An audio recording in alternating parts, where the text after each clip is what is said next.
Hi everyone, I'm Alex from Tailscale. Somehow it's the holiday season, and this means that many of us are travelling to be close to family or loved ones. But that also means we're going to be travelling away from our beloved home networks.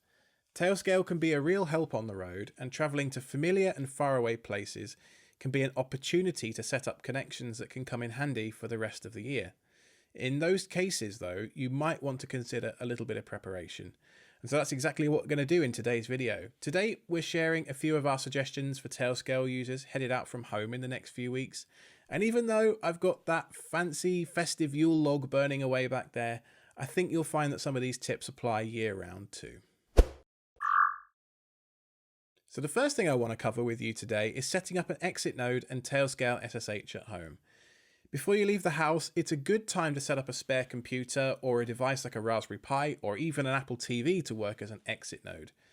An exit node at home means that wherever you go, you can route your internet traffic through your regular network and get access to any geo-restricted content or internet banking sites that you're used to, and basically pretend that you're in your house behind your physical ISP with your residential IP address.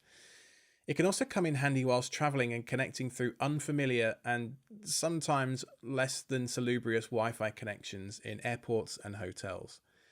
I recently put together a video on installing Tailscale on an Apple TV that might be helpful. There'll be a card up here somewhere. You might also want to turn on Tailscale SSH for any computer you want to access whilst you're away. With Tailscale handling the SSH authentication, you can even log in from a phone or a tablet if that's what you've got. And you don't have to worry about figuring out key exchange or any port forwarding in advance. This is because Tailscale does NAT traversal and NAT punching for you. So even though you've got a device behind a firewall with no ports open, Tailscale can initiate connections between those two devices for a direct connection. Now don't forget to take with you a decent bag of cables. I've got here my little travel tech charging pouch. So in this thing, I've got all sorts of stuff. I've got an Ethernet cable. Who knows when you're going to need Ethernet, especially at a relative's house when the Wi-Fi is broken. A couple of really solid chargers, for example. So this little thing here is a 65 watt 2-port USB-C, USB-A power adapter, one of the Anker GAN chargers. Super nice to have a really high power charger. Things like a USB stick. Put Ventoy on this and then you can boot any laptop to any OS.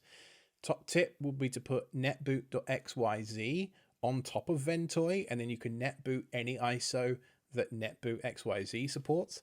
That's a really nice tip. If you're a Mac person like me, don't forget your dongles. You signed up for the dongle life when you went Apple, so pay the tax, pay the piper, and get yourself one of these sorts of things. This is an Anker device again, which has an SD card slot from the days before the MacBook had an SD card slot, in the days after it used to have one. The MacBook Pro was a mess for a long time. So long story short, don't forget your dongles. What else have we got? Things like an external SSD, for example, if you want to, take some movies with you for the plane or something like that. Some nice things to do in there. And then beyond that, it's just a whole bunch of cables, bunch of USB-C, bunch of USB-A, micro USB, mini USB.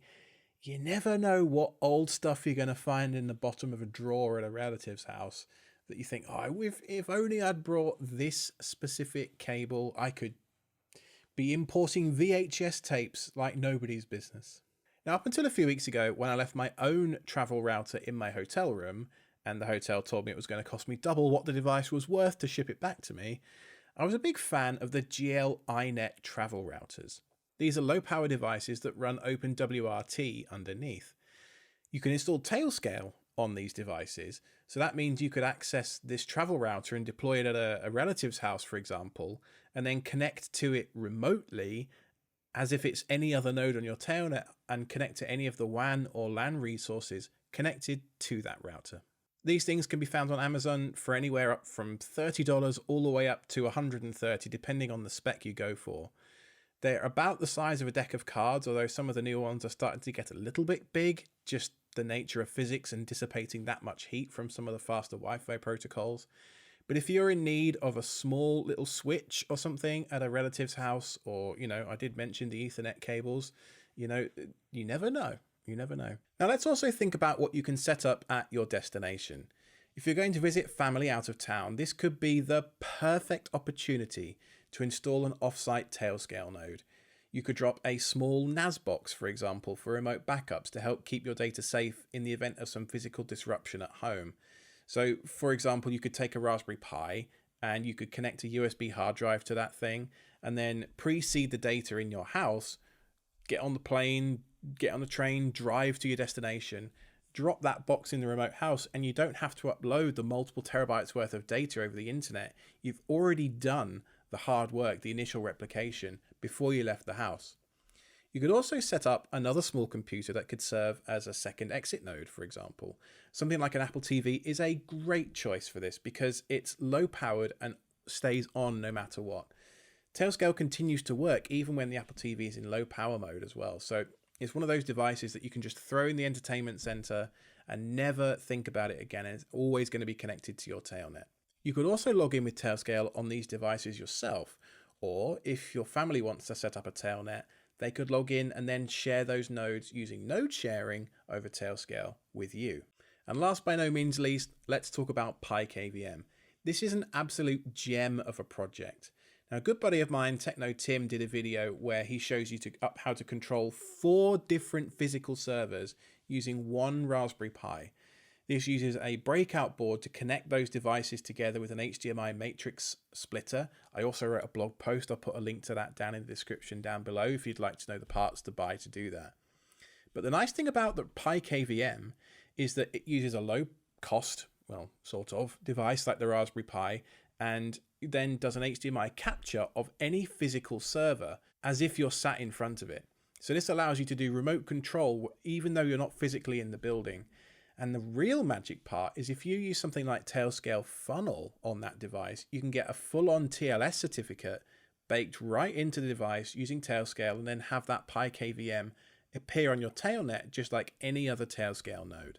And the reason I talk about PiKVM is that part of the holiday ritual for many of us involves tech support for friends and family.